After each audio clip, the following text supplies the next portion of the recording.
Asalaamu calaykum waraxmatullaahi wabarakaatuh. Muxuu bunta wadayaal maanta waxay la wadaagi doonaa saddex eray oo Soomaaliya ka mid ah kuwaas oo badanaa la khaldo. Haddaba ereyga koowaad waxa weeye daalo. Runta daalo ama shirkadda diyaaradaha ee daalo waad maqasheen in badan waan filayaa. Haddaba siday ku khaldan tahay ama hab qoraalkooda si ay u khaldan yihiin bal aan idiin faahfaahino.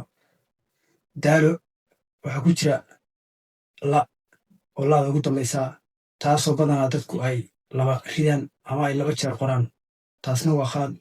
Badanaa waxaa lagu gartaa in ereyguusan laba dhicin ama xarafkuusan laba dhicin iyo inuu laba dhacayo in kale dhawaaqa marka lagu dhawaaqayo. Daalo waa marka lagu dhawaaqayo hal la weeye ay ku dhammaanaysaa.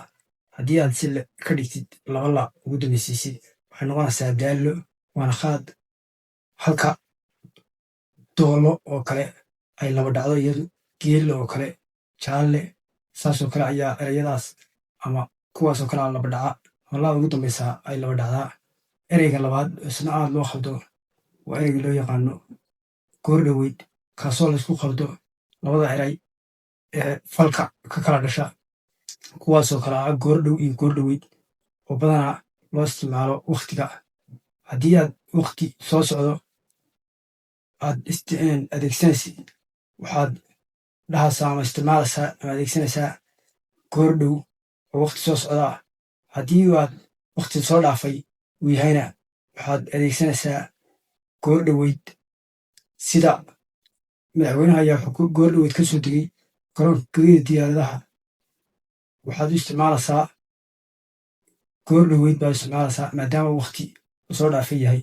Haddii uusan weli soo deginna waxaad dhahaysaa madaxweynaha ayaa goordhow ka soo degi doona gegida diyaaradaha. Badanaana ereygaa waxaa khalda warbaahinta.